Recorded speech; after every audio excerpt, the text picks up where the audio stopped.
സാഹിത്യ അക്കാദമിയുമായി ബന്ധപ്പെട്ട വിവാദങ്ങളിൽ പോര് തുടരുന്നു. മറ്റുള്ളവരുടെ തെറ്റുകൾ ഏറ്റെടുത്ത് കുരിശിലേറുന്നത് മഹത് പ്രവൃത്തിയെന്ന് അക്കാദമി അധ്യക്ഷൻ കെ സച്ചിദാനന്ദൻ ഫേസ്ബുക്കിൽ കുറിച്ചു. ക്രിസ്തുവിന് ശേഷം ആരെന്ന ചോദ്യത്തിന് ഉത്തരമായി എന്ന പരിഹാസവുമായി ശ്രീകുമാരൻ തമ്പി രംഗത്തെത്തി. കേരള ഗാനവുമായി ബന്ധപ്പെട്ട വിവാദം തുടരുന്ന പശ്ചാത്തലത്തിലാണ് തെറ്റ് ഏറ്റെടുത്ത് സാഹിത്യ അക്കാദമി അധ്യക്ഷൻ കെ സച്ചിദാനന്ദൻ രംഗത്തെത്തുന്നത്. മറ്റുള്ളവരുടെ തെറ്റുകൾ ഏറ്റെടുത്ത് കുരിശിലേറുന്നത് മഹത് പ്രവൃത്തിയാണ്. തികഞ്ഞ നിസ്സംഗതയോടെ തനിക്ക് പങ്കില്ലാത്ത പ്രവൃത്തികളുടെ കുരിശ് ഏറ്റെടുക്കുന്നുവെന്നും കെ സച്ചിദാനന്ദൻ ഫേസ്ബുക്കിൽ കുറിച്ചു.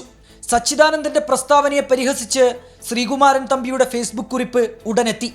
ത്യാഗത്തിന്റെയും സഹനത്തിന്റെയും പ്രതീകമാകാൻ യേശുക്രിസ്തുവിന് ശേഷം ആര് എന്ന ചോദ്യത്തിന് ഉത്തരം കിട്ടിയിരിക്കുന്നു.